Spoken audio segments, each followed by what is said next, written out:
Welcome again. I wanted to talk about the spiral of God. I made a little video on it, but I really wanted to go into depth, into detail on my process of thinking and what I've come to learn. Now, as you listen to this, if it doesn't resonate with you, if you don't feel this to be true, that's okay. You are simply in your own spiral of existence, and that's sacred too. They told us that God was far away out there,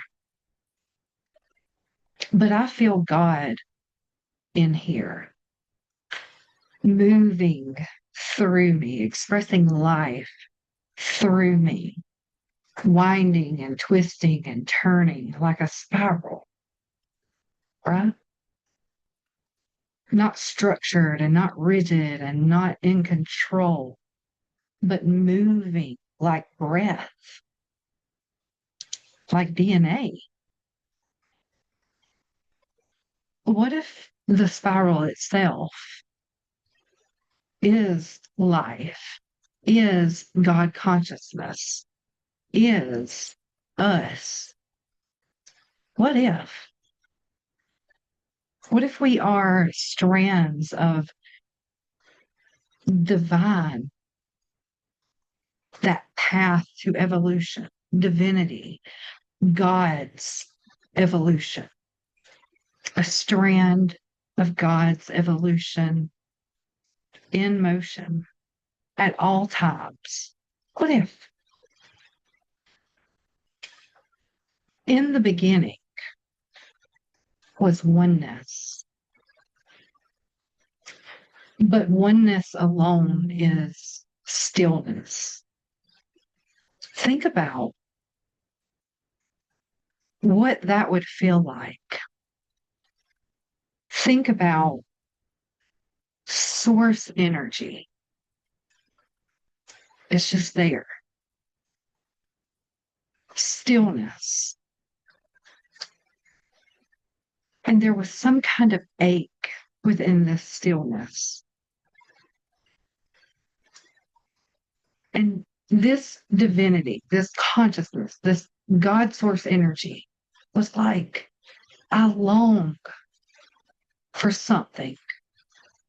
I long to feel, to know, to experience, to evolve.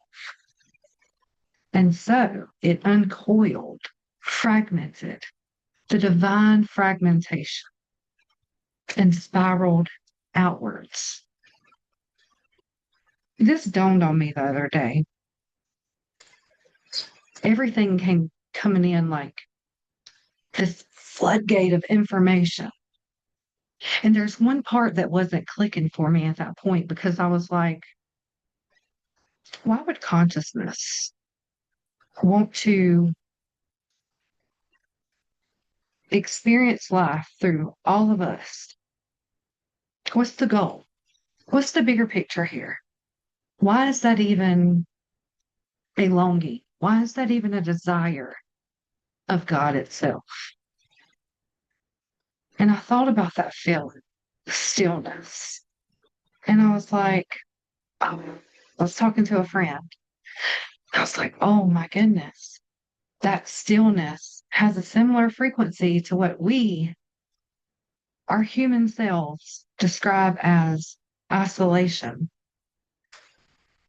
loneliness, depression. And so Source itself had a longing to express that, a longing to evolve from that. And that's what I think happened. It didn't explode. It uncoiled itself, fragmented, not out of fear or hatred or anything like that, but because it longed to experience itself,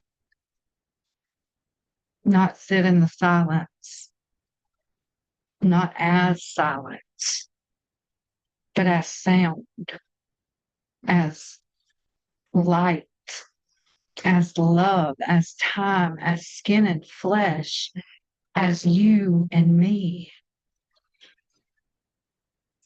I was a hidden treasure and I longed to be known. So I created creation in Islamic teaching. And the word became flesh and dwelt within us. Let's take a look at that word, logos, reason, pattern, divine pattern. Think about that. And the divine pattern became flesh. The divine pattern became flesh. God made us in their image. God made us in their image. Elohim, plural, divine forces. Would that right there not tell you that consciousness itself was multifaceted? And what if that image was not a face and bones, this meat suit? What if it was a spiral? What if we were made in the image of them, consciousness itself, divinity itself, and we are a spiral, and our journey is a spiral. Our patterns are a spiral. Think of how we move through life itself. At some points, we have that momentum going. Yes, we are ascending. We got it going on. Masters in motion. And sometimes we stop. We may begin to descend. And we go into this space of void where consciousness itself allows us to co-create, to think through the patterns and the lessons and the way that we've moved thus far. And then we get to recode. And then we begin to spiral back out. What are we going to do this time? How are we going to evolve? Because as we evolve, consciousness itself is evolving. As we love, God itself loves. Look at the double helix of the DNA for a moment and think about what I'm talking about with the spiral. The DNA, the helix, the double helix, the blueprint of life, it spirals. Think about that beautiful weave that we see from the videos and in pictures. Think of that presence and how beautiful that actually is. And we see it all around us in nature, within the patterns of our skin, our very own flesh. We see it in the galaxies, how expansive that is. We see it in whirlpools and we see it in time. We don't walk a straight line. I think we actually spiral. And some of us will spiral out of control at times. And it's needed. It's granted. I think consciousness itself wants to experience all forms and fashions of life. That's where we're misinterpreting the concept of good and bad, light and dark. At all times, we're moving in this spiral pattern. We rise and we fall. We remember and we forget. We descend and then we ascend and we descend again. We're out there and then we're within. We're constantly evolving. We're constantly growing. We're constantly changing. Think about Buddhist teaching, samsara, the cycle of birth, death, and what? Rebirth. Wondering, the worldly cycle is what samsara means. The cycle of life. And we do it with such a curiosity, don't we? That's what I'm doing now. I'm testing it out. I'm testing the spiral out as we speak, right here and right now. In Kabbalah, we talk about the tree of life and the 10 spheres that you must go through of ascending consciousness. It all kind of starts making sense in every aspect of every single religion. The teachings are there. Different stories, different ways of explaining them, but all that consciousness rotation of life, that consciousness spiral, God's evolution, our evolution, God through us and us through God. In Taoism, the way that can be walked is not the eternal way, the path of flow. It's not the eternal way. You are ever evolving. You are not stuck. You are spiraling. And I want you to think about this too. We think of going down, or we think of falling. We think of hitting rock bottom. We think of the descent. We think of sadness and loneliness and stillness and depression as something that's bad. But I'm realizing that the descent of that spiral itself is actually very sacred energy. You're not falling. You are not failing. You are moving deeper within the spiral, deeper within yourself, deeper in alignment with God consciousness, God frequency. God itself does not only rise, it descends as well. Creation wasn't just about ascending to some place. Heaven. I think it's more so about bringing heaven into the descent, the kingdom within, into the shadow, into the flesh, into the void, the space of God frequency, a state where you can co-create.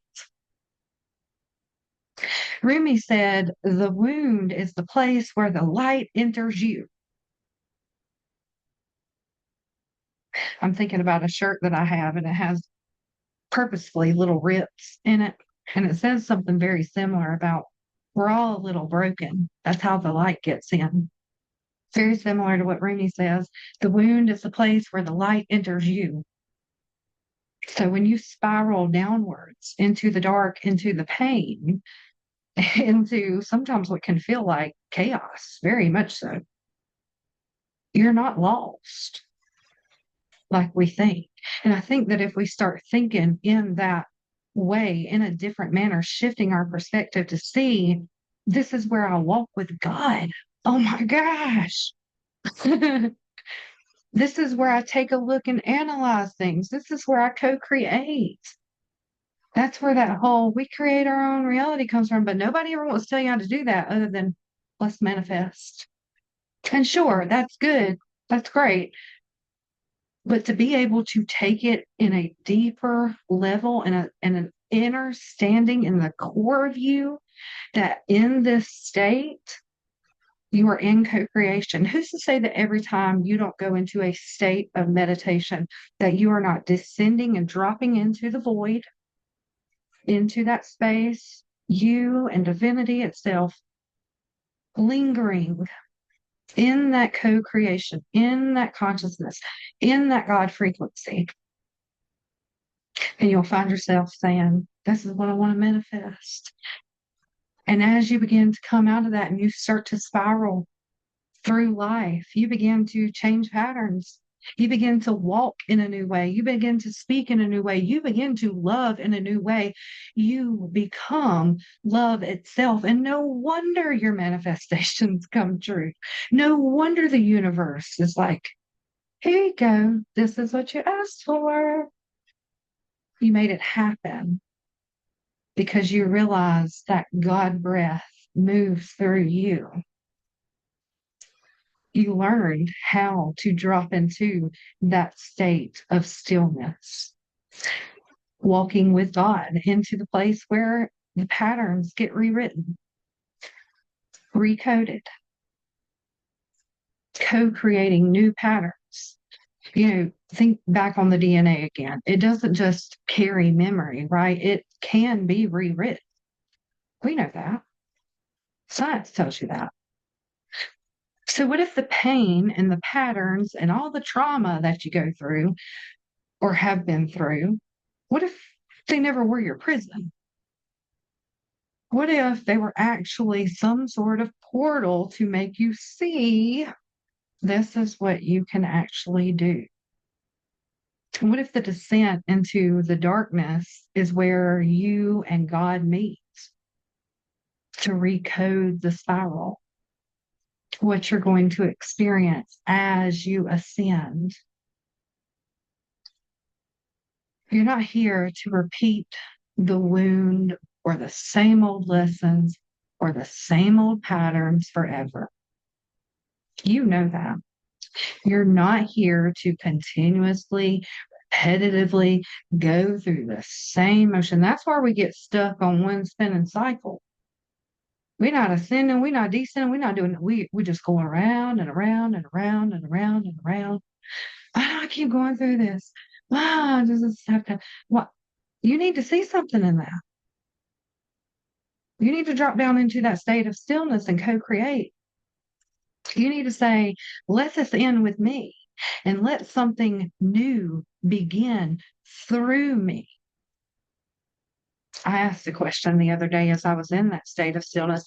God, consciousness, divinity, how do you want to experience life through me from this point moving forward? I want to co-create. I want to recode what has been. I see now all the beauty in every single thing that I have patterned through.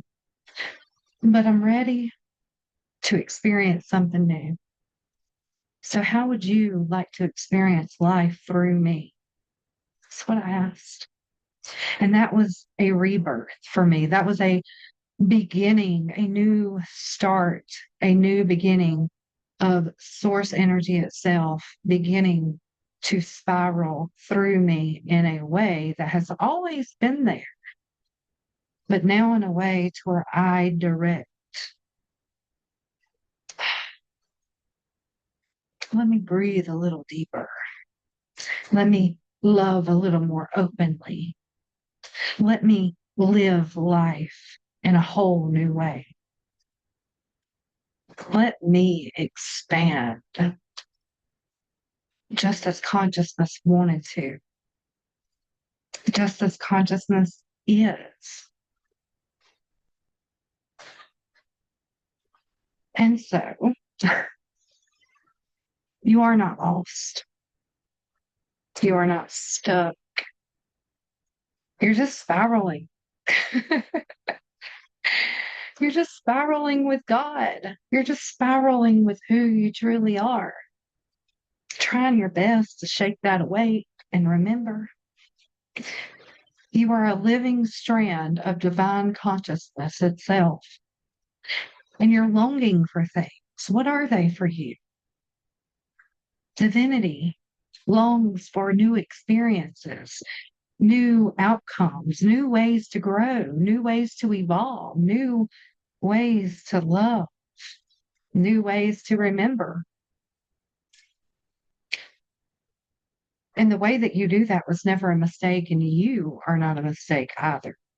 You are part of the evolution of God itself.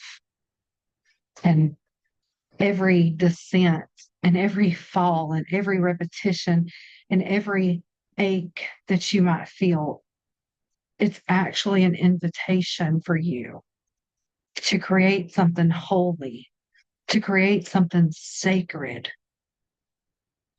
You are sacred. I spiral because I am alive and I am life itself. I spiral because I am remembering. I spiral because I am repatterning. I am recoding. I am co creating. And even when I descend, I am not alone, and neither are you. I walk with God into the deep where we write a new life together. That's the spiral of God to me. I would love to hear your thoughts. Maybe you have a different way of describing it. Maybe you have a different perspective. Maybe this right here has shown you something that you too have longed for, or you too have tried to grasp. I have spent my life trying to figure out life itself, trying to know me, trying to figure out me. It's been a lifelong journey, and the journey's not over. It's just a brand new way, a brand new spiral. And who knows what the next spiral will be? That's the exciting thing about it. That's the love within me that's ready to co create everything that I can, all the possibilities. And that is evolving. That is evolving and expanding as a spiral of God. Until next time.